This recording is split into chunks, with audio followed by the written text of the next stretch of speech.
going live. Hopefully, we're going live. Give you a minute to catch up here. Plenty to get through.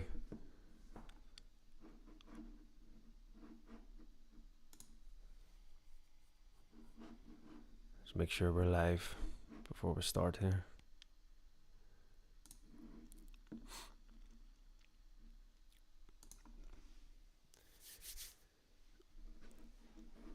The usual old story. What I see is not what's happening, but hopefully you'll start seeing me in a moment. Really need to get better at this, like.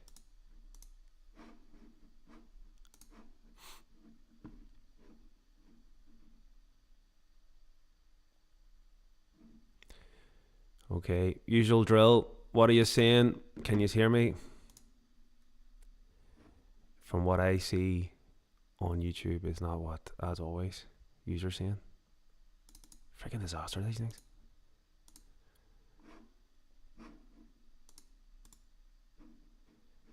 Let's see if I delete this. Right. Okay, can you hear me? That's half the battle. What you see is a man, I think, that looked really concerned. It's froze on my face. That's not what you should be seeing.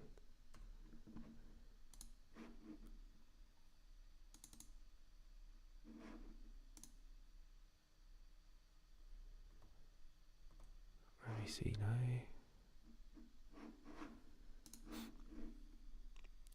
Okay. 8 people are watching. You're tuning in. Can you hear me? Can anyone hear me? You should see, hopefully, a slideshow commencing here. I'm hoping. Someone give me a comment just to say you can hear me.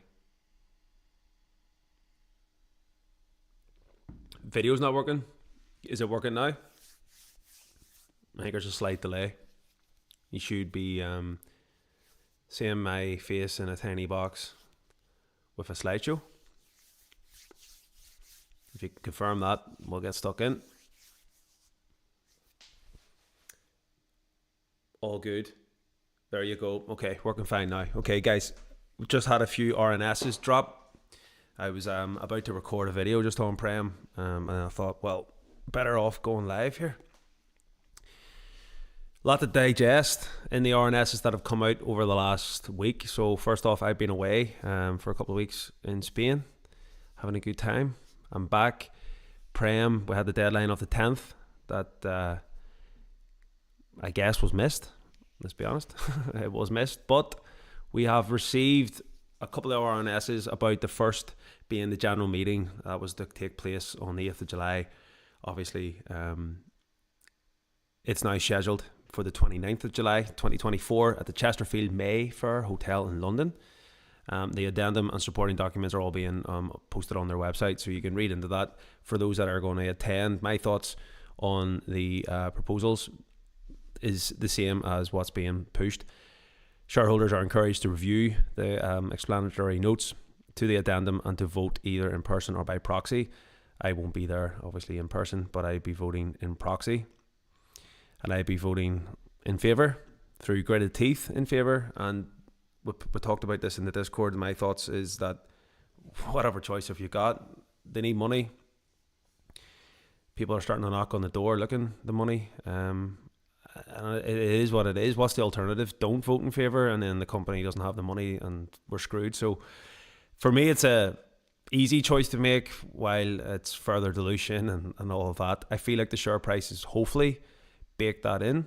I don't think the share price reacted too badly to the news, and that's probably because it was baked in. I think we knew this was coming down the line. There was hints of it before, so it is what it is. Leave your comments. What do you think?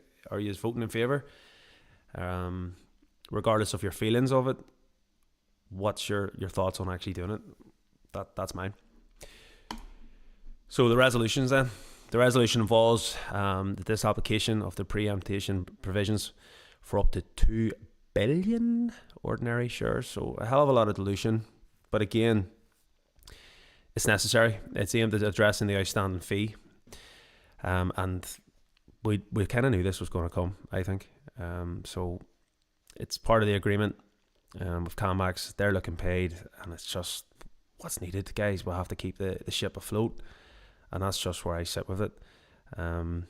And they're obviously, George, the CEO of Premier African Minerals, is obviously emphasising to avoid legal action. We don't want legal action. Even if you can get on the right side of the legal action, it's still going to cost a lot of money.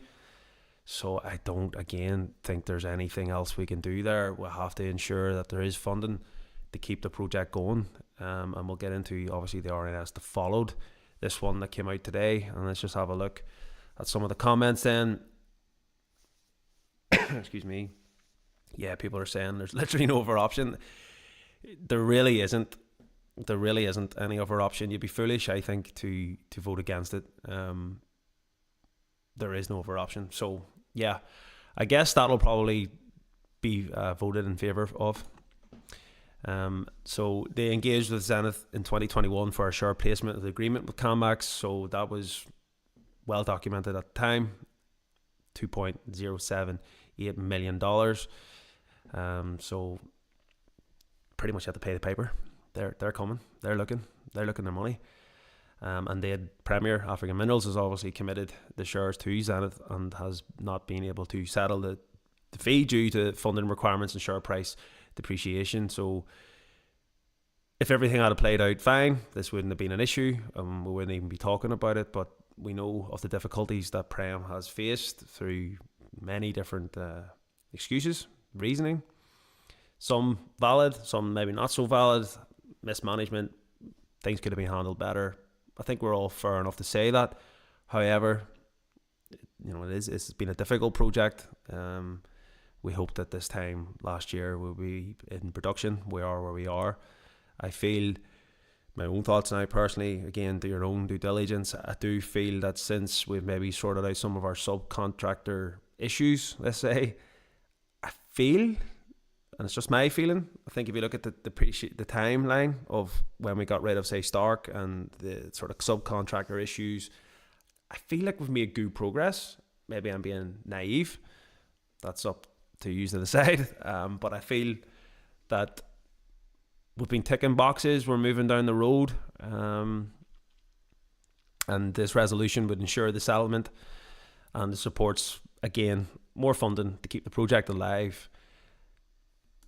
So this is the second RNS, so that's the difference in the colour scheme. So that's the first RNS out of the way. When we first got that, we didn't think the share price would react too positively to it. Again, it just was kind of flat on that news. Usually that would be a negative thing and the market would sink the share price. But again, at 0.1, and I was talking about it, we've been talking about it a lot in the Discord, and again, the links are down there if you want to get in and have a chat about the Discord. A nominal fee of I think $4 or £3 odd or something. And the only reason I charge a fee is because we did it free before and you got loads of just random people, spammers and all this. So you have to have something sort of filter. So that's what that's about. But we were talking about it anyway, and it's a difficult one. It's just a difficult one. The project is slowly but surely seeming to go in the right direction. It's been a long, painful road. A lot of us are feeling a lot of pain, and that's due to many different things outside of Premier African Minerals control. The price of lithium is obviously depreciated a lot over the last 18-24 months. We've also got government changes. Now, one positive that I've taken over the last week or so, we had Labour getting back into power, and they have said they're going to do a reversal on the 2035 changes for diesel combustion engines to be banned. They're going to revert back to what was originally planned at 2030. So shaving off that 5 years should hopefully, in theory, put a bit more emphasis on electric vehicles, which is a big driver for the lithium batteries, obviously. But there's many, I'm saying this, I had a good debate, and I'm going to do a video on it to talk about lithium and the supply and demand thing. A lot of people are thinking that the demand's not there, it's not being uptake is not as much. The EV sales have went down over the last year. Excuse me. have went down over the last year. When you compare it, that car sales are actually up. It's quite a drop. But then if governments are going to constantly change the goalposts, plus you have to factor in, and it's been done through, it's a tale as old as time, there's been plenty of manipulation. The old ways of doing things, they put propaganda and marketing out, the really squash down EVs, make it seem like it's a bad idea, and these cars are blowing up all the time. It's completely and utterly FUD. Yes, there is instances that these things happen, just like any type of car. They can blow up, they can be in car accidents, there's so many bad negative things. But when you've got the old historic dinosaurs that are, you think about the big players, Mercedes, BMW, Audi, these guys, they have all these factories. They're all set up to produce combustion engines. And you can imagine how much money it will cost to change that whole infrastructure across. They need completely just transform all their factories. They're going to have to train all their staff, all the labour. The amount of money that's going to go into these things, they're barely making money on their EV cars that they're putting out. They don't want things to change. And then you've got all the oil tycoons that are obviously seeing this as well, and they're going, well, we don't want to lose out on our money. So propaganda gets put out, all this gets put out. But I think that the general direction is that we're going to go green. EV cars are the future, and whether that happens in 2030, 2035 or 2040, I think it's just only a matter of time. It's taken a long time to get to this point. I mean, there was even talks of 2020 way back when that these things would come into place, and it keeps getting just kicked down the road, I guess. So I'm not too worried. I think eventually it'll all catch up. Yes, lithium is one of the most common commodities that there is. It's practically everywhere. But there's not a lot of companies that are going to be able to produce it. And with that, with the price dropping, there is companies that will make it, and they'll be highly profitable. And there'll be companies that just can't get across the line. And another reason why I'm emphasizing the importance of backing the company in terms of funding. We have to keep the ship going, because if they can get across the line and start producing the tonnage that we've been talking about that they hope they achieve or more, I think we'll be in a good place. So the update anyway on the project is the installation. It's been finally completed, and we'll have a lovely video to show you in a moment as well. But the installation of the additional conditioning tanks is complete, and the commissioning has begun. Ore feed is expected to commence from the day of the announcement, so that is the 12th of July. Happy days for anyone that is over in the north of Ireland. Today is a bank holiday for all my Protestant Unionist friends. I hope you have a wonderful day. Georgie Roach went on to say, it's a successful and timely completion of modifications to the float circuit. The new unit is anticipated to significantly increase the recovery and production of the spodumene concentrate. That's what we wanted to hear. It's what we've been waiting for. A day or so perhaps late. We did have an RNS the other day that gave us a decent update, so I was happy enough on the sort of the 9th or the 10th, whatever day it came out, that we were making that progress. And in my head I thought we actually might have, that might have came out and we could be sitting here in a week's time still waiting. So I'm happy that came. He said it was waiting on it. It was to come. It would be installed. It's done that. It's came. It's arrived, and it's been installed relatively quickly. He's highlighted the successful and timely completion of the modifications. The new unit is anticipated to significantly increase the recovery, and I have just read this out. So there you go. There is a video, and we'll look at the video now. So for those that haven't seen it, I downloaded it, and hopefully you're seeing that now. But it gives you a bit of gives you a good idea of the work that's been involved here. It is a difficult enough project when you're doing this out in South Africa in the middle of a desert. You can imagine, there's nothing out there. They've had to bring all of this out, set all of this up, and we can get into, well, construction has a timeline and the different phases of that, and they should have anticipated how long it should take, and we talked about snags and delays and what would be reasonable, and in my opinion it's been an unreasonable length of delay. But we had subcontractors that potentially weren't doing what they said they would do, and George has had to take the bull by the horns, and credit where credit's due. I do feel like there's been good progress, and you can see it in these videos I don't think there's any sound on it, but you can see there has been a lot of work, and now that is working. And the share price had reacted positively. We were down about here. I think this was on the back of the first RNS. It did sink about 4%. Goes back to what I was saying, that the share price really can't go much lower. You have to think about all that machinery that you've just seen there. There is a hell of a lot of presence. There's a lot of resource. There's a lot of, and this is just talking about the Zulu project. We've talked about the other projects and the other assets that Prem has.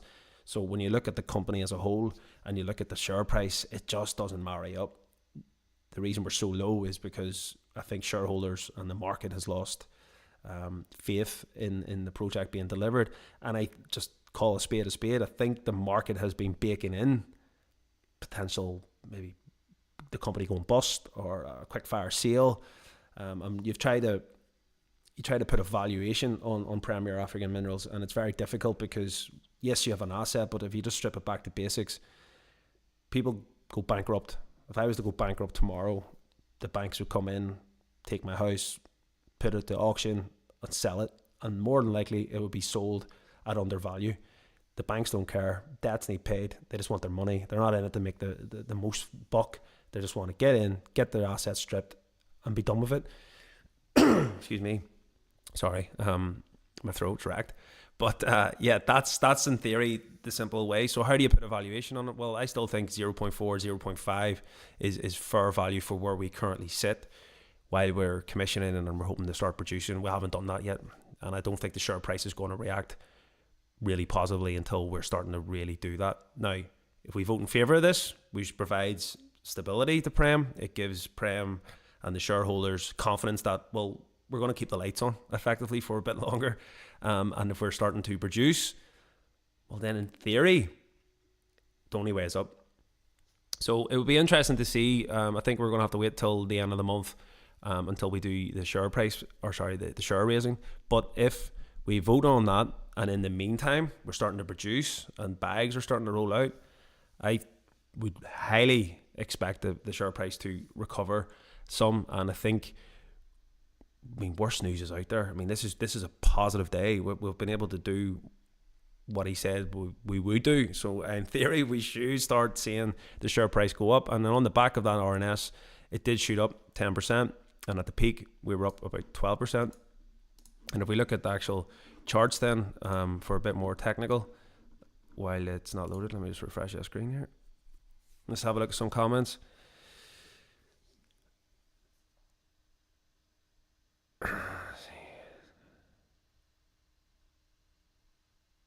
The propaganda is outrageous. It is a lot of, I mean, and even just taking away all the stuff that I mentioned there, you've got to think about all the shorts, all the other companies that want Prem to fail.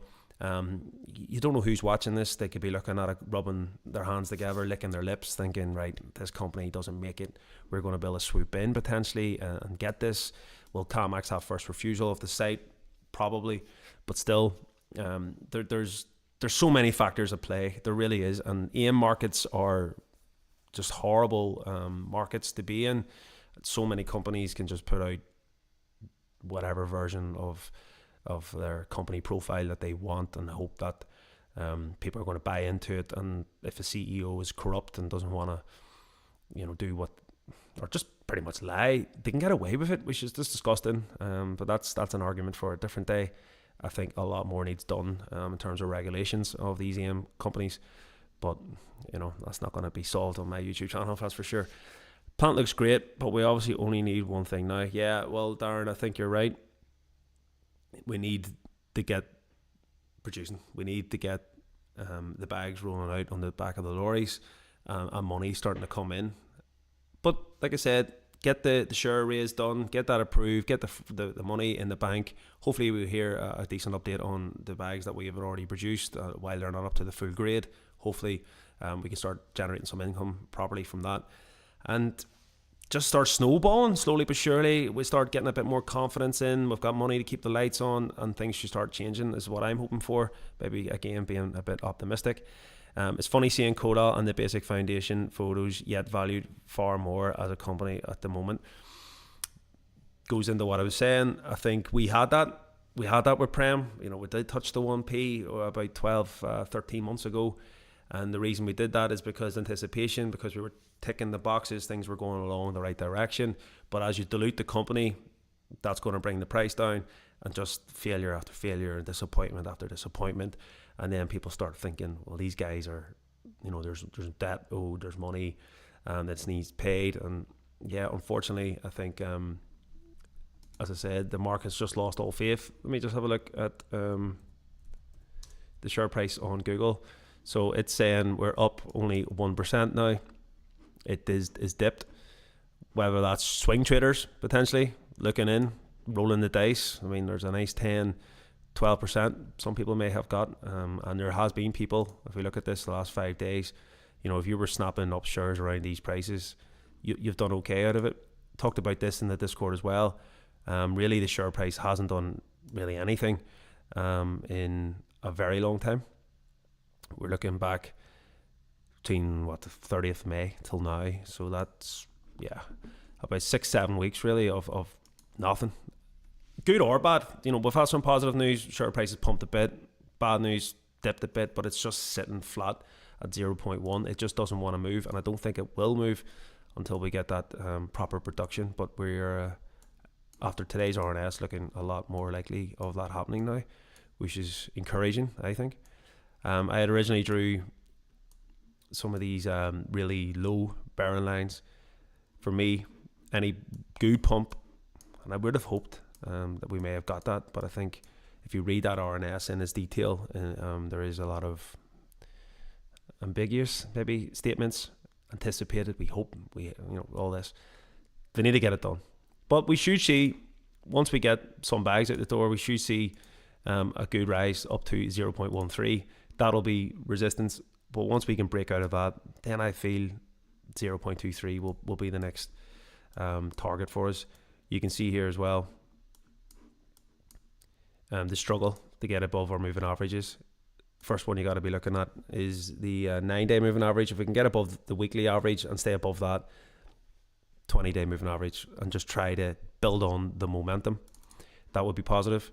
Look at the RSI. I mean, it's just flat. It's just saying, look, this company is massively oversold.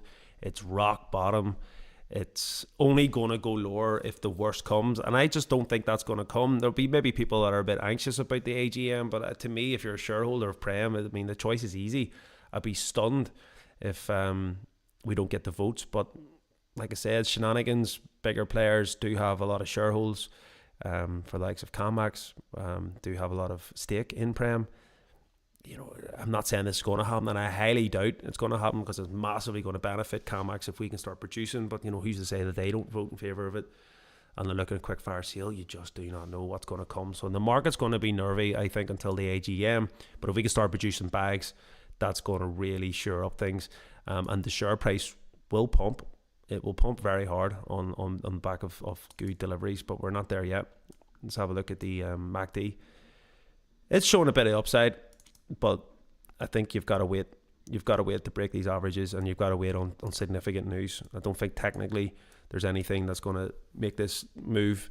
But let that news fizzle out. People take the weekend. The news gains come out on a Friday. Let people think about it. This would be maybe an opportunity for people to be buying, loading up with the anticipation that a new week comes along and it'll be a fresh start. People digest the news, get the weekend over. Monday should be a green day, in my opinion. Whether it's a big green day, I don't know, and for the reasons mentioned, but it should, in theory, start pushing on a bit if we can start doing good stuff. So look, that's kind of my thoughts on it. It's been a horrible ride to date. We don't need to talk anymore about it. We know where we're at. It seems like a lifetime ago that we were 21st of April, 90% down as it stands. Brutal, really, really brutal. And the year to date, we're sitting 81% down. So it's not been for the faint of heart, that's for sure. I'm still holding. Am I buying on this news is maybe a question people are going to ask. I would be buying, but I'm down about 70. What am I down? I've got two positions. For those that don't know, I've got a position on Trading 212, which I stopped buying about a year ago because they can't get orders through. They're horrible. And if anyone else is finding the same, I would move your money to iWeb or open up a position in iWeb, which is what I did. You do pay for the trade, £5 though. Orders go through generally straight away, which is great.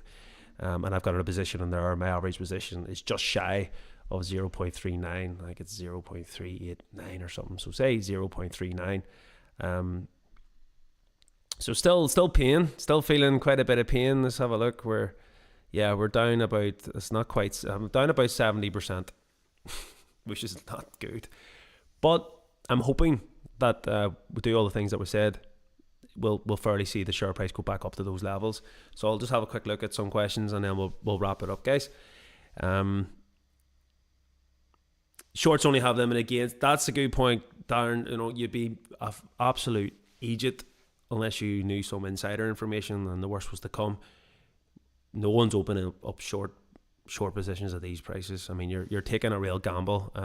You're pretty much taking a short position, hoping that the company's going to go bust, or a quick fire sale, or the worst is going to come. And I just don't think that's going to happen. And even if we get a quick fire sale, the share price will react to that positively, unless it's a full entire. I don't know. I don't think it could happen. I think if the company sells up in any capacity, we're going to see a pump, and I'm hoping that the pump will be of decent value, at least sort of the 0.4 to get me out of the woods. But I would imagine 0.5 based on the 52-week high, which does sit at 0.6. So I'm hoping 0.5, really 0.4, I would be out of the woods. And I would be, you know, if it's a sell, if it's a full company sell, like there's other companies that we've done on the channel that once they agree the sale price, what you'll find is, say for talk's sake, the sale price was 0.5. It'll probably float around 0.4, baking in that the transaction won't go through. We've looked at, say, Matterport recently. It agreed its sale months ago. Share price, whatever it was, to be sold at, it sits below. It sits usually about 10% below, 15% below, just baking in case this doesn't happen until it closes. So you could roll the dice of just holding these types of companies. Once it completes, you'll get the share price that it was agreed at, but the market's always going to bake in the risk. So we'll just have to watch this space. I feel a lot more happier today than what I did a few days ago with Prem, but disappointing maybe that the share price isn't pumped. But if you do read that RNS, you can kind of see it's a double whammy. Here's the bad news. We do need to do dilution. It's going to come. But here's the good news. We've delivered on it. Can they do a bit more on the delivery side of things? Show us a wee bit more progress to get us a bit more in favour? I think they need to. I think we need to see a lot more between now and the end of July. But potentially that's why they've postponed the AGM to do that, to show us a bit more. Maybe they're looking at it going, right, we're actually at a position here where we can start doing this. Trust me, if we can get bags out the door, this AGM is going to be a lot easier for people to digest and be supportive of. And then hopefully this could be the last big round of dilution, and we can actually start paying debts and money owed and all that, and keep the diesel machines running with profits. And wouldn't that be a lovely place to be in? Do we believe production will happen before the AGM, thus everything becomes just a tick box exercise? Well, I've just covered that. At this stage, let's hope for the best, expect the worst. But in theory, that's where it should probably be sitting at. So that's the video. Forgive my voice. I'm going to be doing a lot more live streams. I'm hoping to do several hours of live streams over the coming weeks. YouTube's going to be my full focus now, having tidied up a lot of my Amazon business, my refurbishment business. I've got those things set up to a point now, and I want to really get back into YouTube. So I hope to see you all. If you can like and subscribe to the channel, appreciate that. If you're interested in getting the Discord, there'll be links down there. Feel free to get into that. Happy 12th of July to everybody, and I will see everyone, I hope,